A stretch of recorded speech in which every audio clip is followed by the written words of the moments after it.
there, this is Fiona with another CyanTrigger tutorial. Today we will learn how to make an options board using UI that can adjust post-processing, audio volumes, and toggle options in your world, all using CyanTrigger. Check the description below for useful download links. Be sure to get the latest version of the VRChat SDK and CyanTrigger. There's also a downloadable version of this prefab.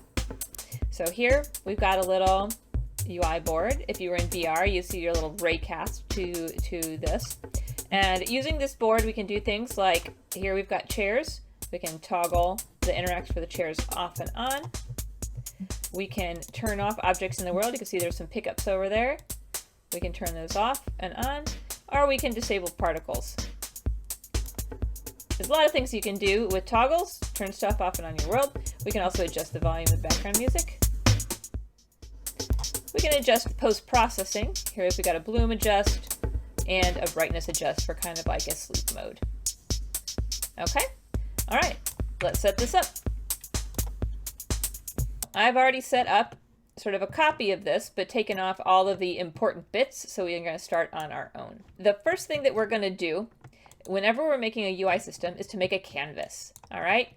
And the way that you make a canvas, let's just start off here. Here's our quad, which this is just visuals. We've just got this little background here, and I've got a title. We're going to start by making a canvas, game object, UI, canvas. Now, if we double click on this, this is way off in space, and it's kind of not doing much here. We need to do these following changes to it. We need to turn it to world space. That's going to make it in an object in the world as opposed to something that renders on top of your camera. We are going to change the scale of it to 1000 by 1000 pixel canvas.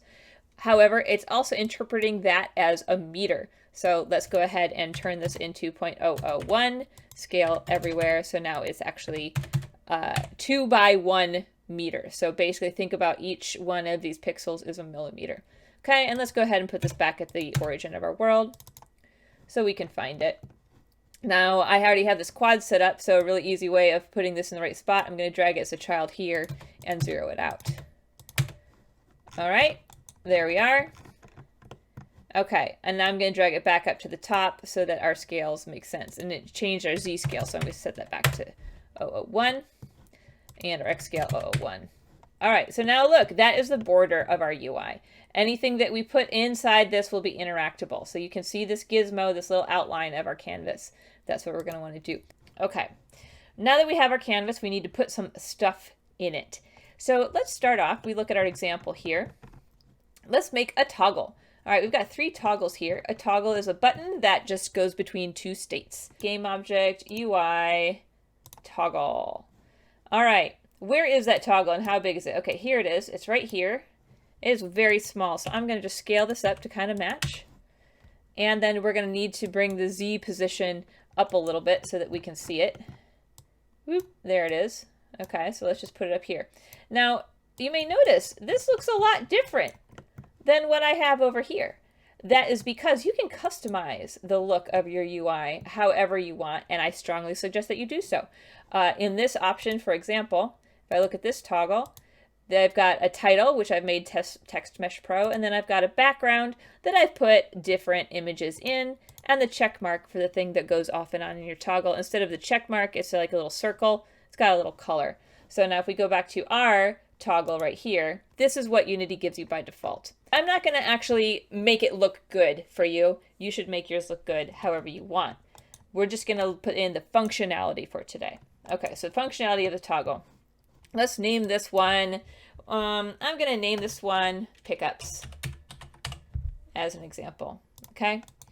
So if we were to go into play mode and try to click on this right now, it's not going to work. So there's a few more things we need to add to Canvas to make this work for VRChat. So let's look at the example here up in my other options board. Okay, so we have a few things that we didn't have on ours. So this VRC UI shape, that's just a thing you throw in there to make it work in VRChat. And we also need a collider. So let's go ahead and put that onto our canvas. So add VRC UI shape. And then we're going to add another component, which is just going to be box collider. We will set it to trigger so it doesn't get in the way. just as long as it's on there. It doesn't matter what the size is, okay? That's all we need to do. All right, back to our toggle.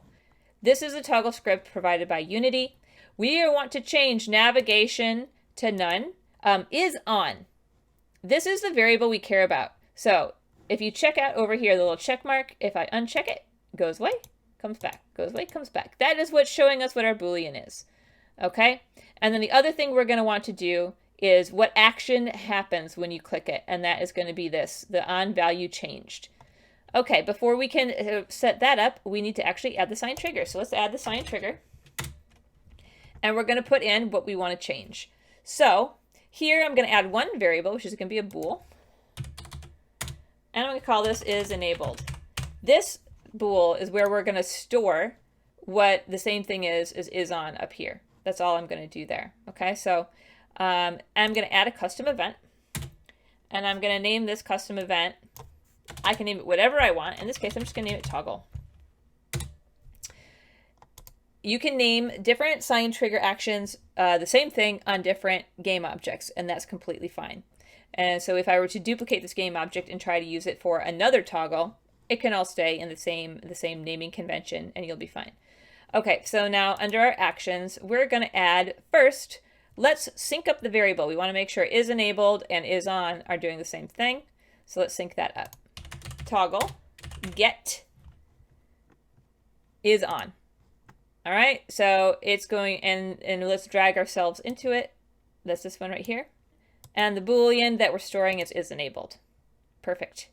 Now the next thing we want to do is put in the objects that we want to turn off and on. So if we want to do the pickups, let's just do game object, set active. All right. And then we'll put in the ones that we want to set active. And so in this case, I've got toggle examples down here.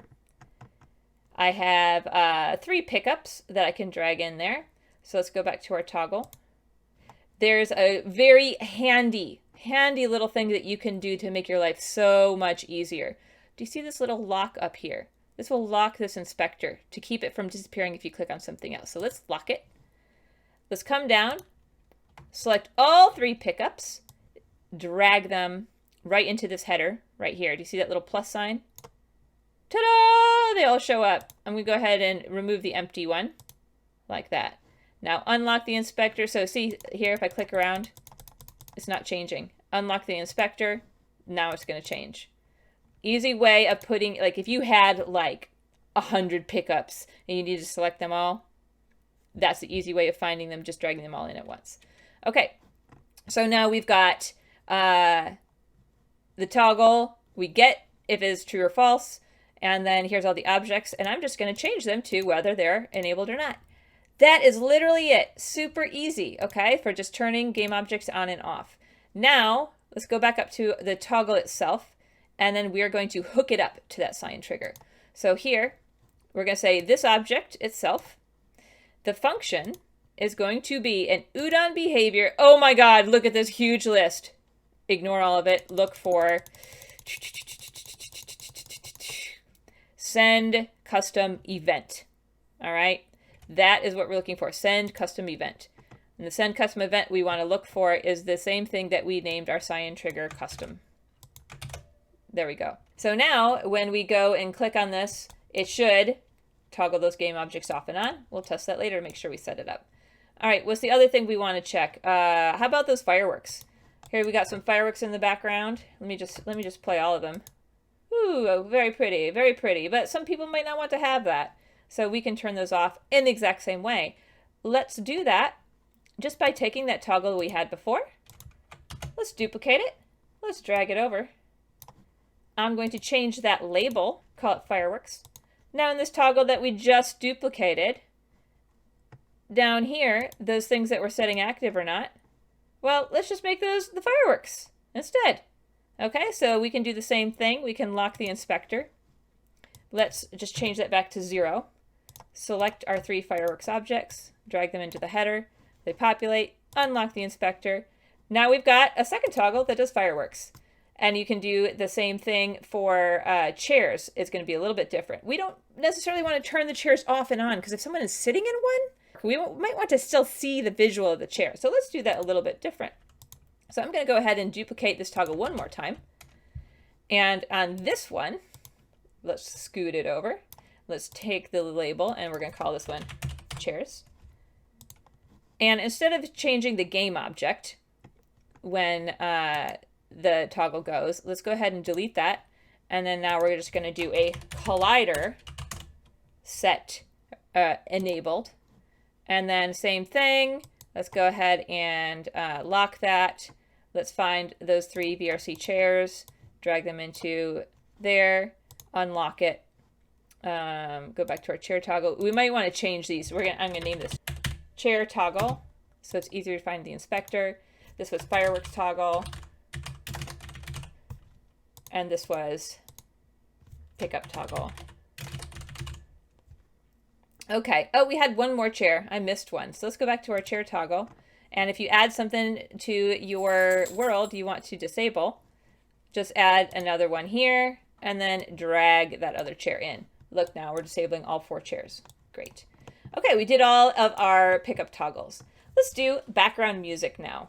Okay, so we've got our background music. I should have that. Here we go. This is just an audio source. I've got this audio source in the world. It has this volume slider right here. And we can change this with scripting. So let's look at our example over here. How did we do this? This is using a slider. You see we've got this little slider.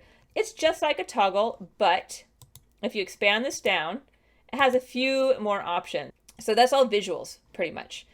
Same visual stuff that you can mess around with right here. The difference we have here is value. Value is a float that will scale like on the slider right here, or if you want it to be an integer, so it snaps to certain values, you can check this and it turns into an integer. We're going to go ahead and leave it a float. It was set at 0.1 by default.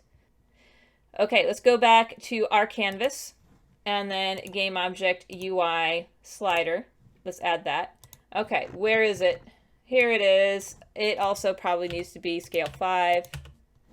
And we need to pull it up a little bit so that we can see it. It's not Z fighting. There we go. And then it doesn't have a label right now. So we want to give it one. The easy thing to do is just, I'm going to take this label, I'll duplicate it, and I'm going to stick it under my slider. There.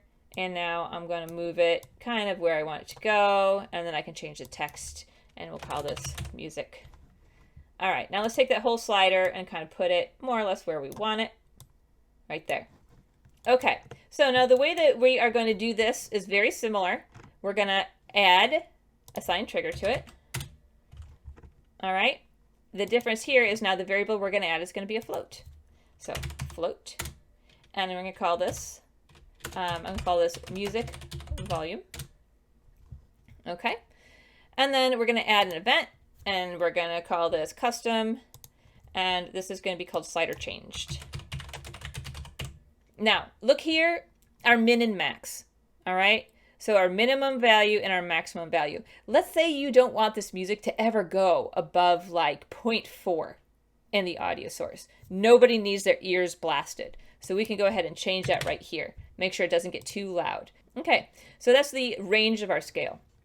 So now here, the next thing we need to do under actions, we need to get it. So let's get slider, get value. Oh, I almost forgot. What was the thing we need to do? Navigation, none. Almost forgot to do that. All right. Now we're going to drag ourselves in, slider, and we're going to store that in music volume.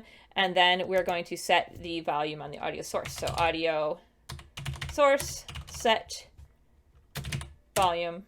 And all we need to do here is find, where's our background music? There it is. All right. And we're going to set it to music volume. So whenever that slider changes, it will go ahead and update our audio source with that volume. Now that we've set up our music volume slider with our CyanTrigger, we've got our slider changed custom. We need to hook this up to the actual slider. So let's go ahead and on value changed. we'll put our slider in here. And again, Udon behavior all the way down. Look for send custom event. And then same thing, we're going to copy paste, slider changed. So now it will actually interact. Okay, the next thing that we are going to do is set up post-processing controls on the options board. So the sliders are going to be very similar, but we cannot read the values directly like we did for the music volume. We have to add an animator and then use the slider to update the float in the animator itself. And this is a little more complicated, so I'm going to go over this in more detail. The first thing you need to do is import and set up post-processing in your scene. I'm not going to go over the details of that. The easiest thing to do is to use this tool, VR World Toolkit. I'll put a link in the description of where you can find this. This will set up post-processing automatically. So if you go to post-processing, import post-processing. If you don't have it yet, set up post-processing. And if you do that, it will stick a volume in your scene and set up your cameras and your layers and everything correctly. Here, it's going to have a default profile in there. Go ahead and select that profile and duplicate it as many times as you want to change effects. Okay? And then also duplicate your post-processing volume object. So for example, I might want to do this a few times, swap out to each individual profile, and then put these all under an empty. So I've already done that up here, right here. So you can see here's a parent object, and I've got 3 post-processing volumes that are all using a different profile. I've got a bloom profile, a brightness profile, and a color grading profile. And these are all under a single parent. Okay, so next thing we're going to do is add an animator. Okay, and here's an animator that is going to control the relative weights of all of these. So if we look at bloom, the weight is how much it's applying to the scene. So you're going to set this up so that when it is at 1, this is the bloomiest it ever gets. And then 0 would be off entirely. Okay, so now the animator. In your assets, you're going to want to create animator controller. All right, so that's a new, I'm going to say new post-processing controller. And now on this post-processing controller, go ahead and put that on there. Now let's go into animation. I like to put my animation in a tab down here. If you don't see that, go to Window, Animation, and go to Animation. And then I like to see my animator in a tab up here. So Window, Animation, Animator. Okay, so the animation is individual clips, and the animator right here is how all those clips are organized. Okay, so the thing that we're going to use here is layers. I'm going to add 2 layers. I'm going to call this one bloom. I'm going to make another one and call this brightness. And then I'm going to add some parameters that control those. And so I'll add 1, and this is going to be a float. And I'm going to call this bloom weight. And make another one, and we'll call this brightness weight. Okay.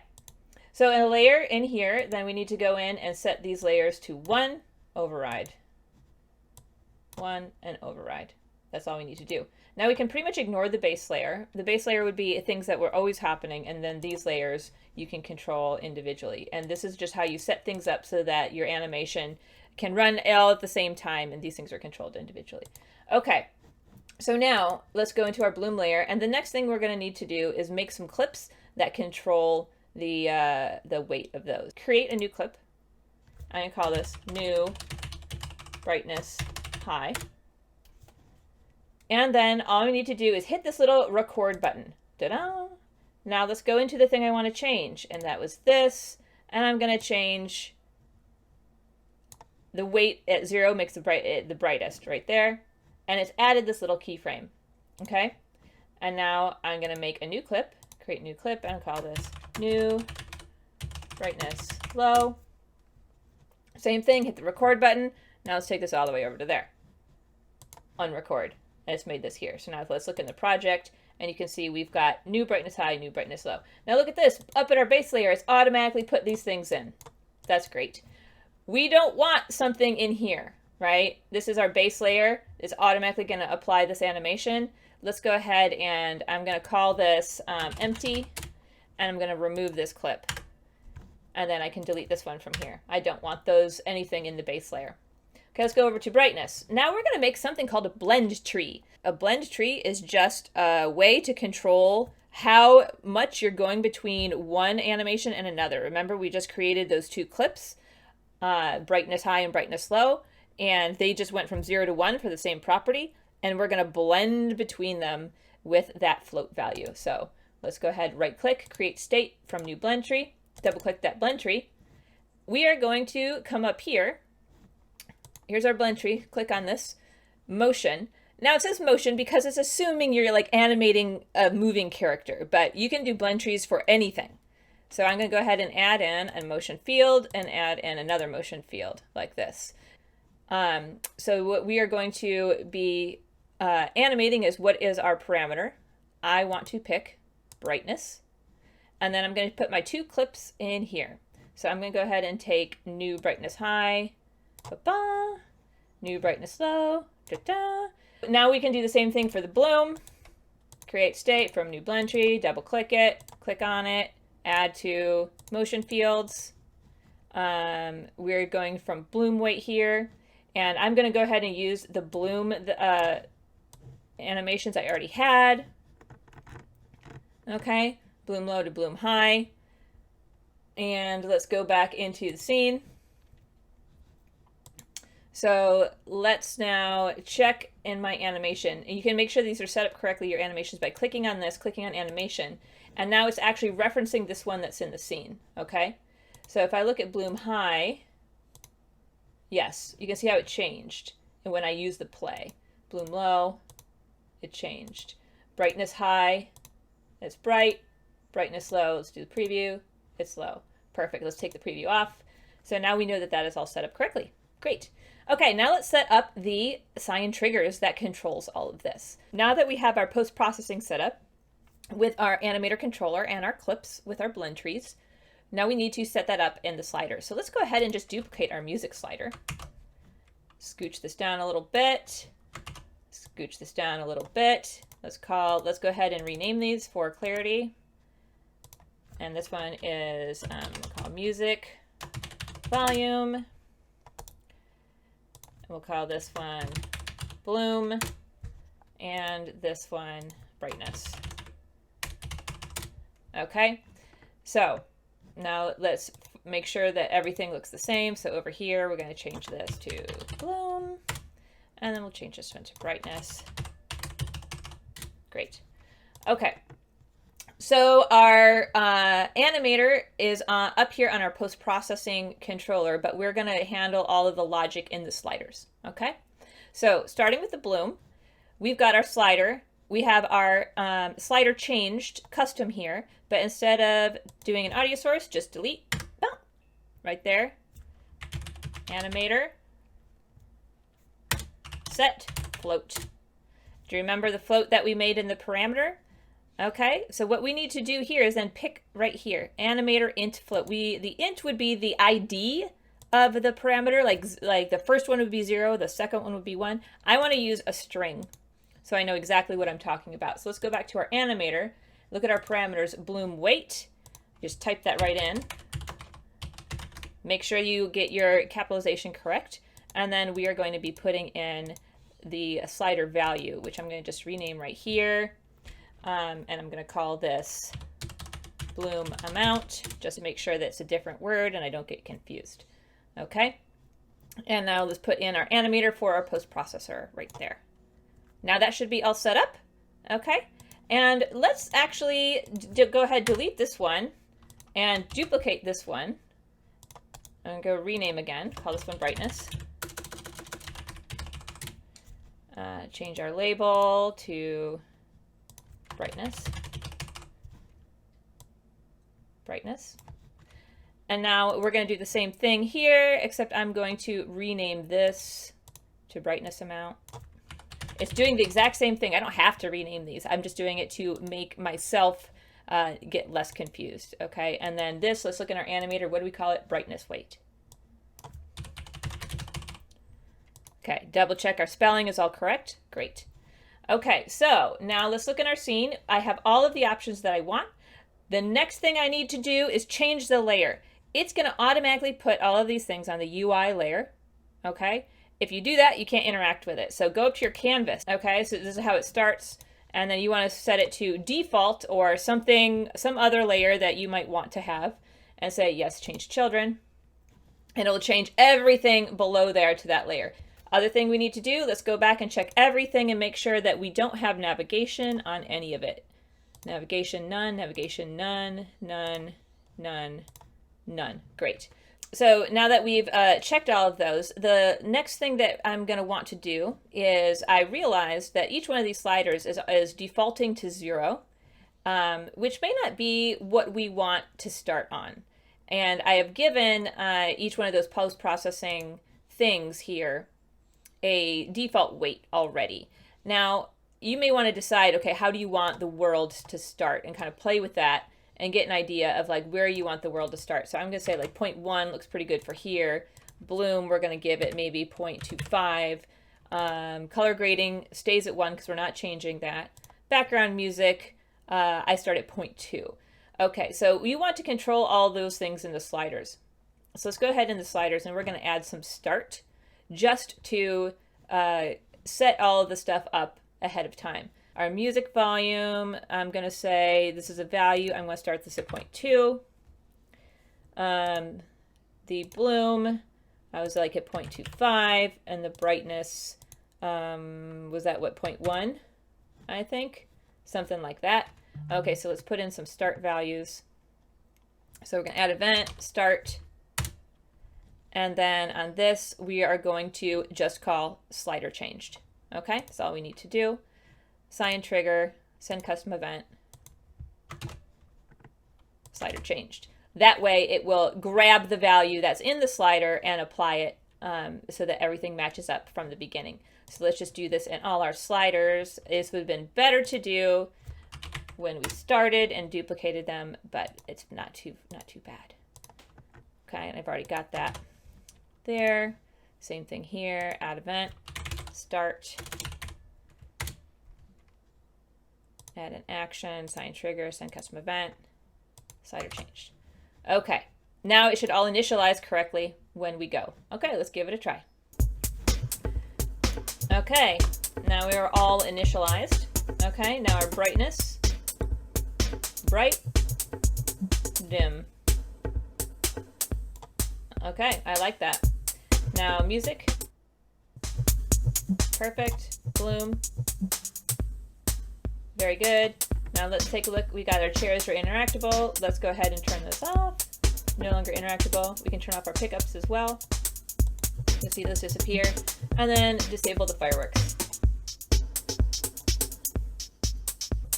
That is how to make a basic options board using CyanTrigger. Thanks for watching.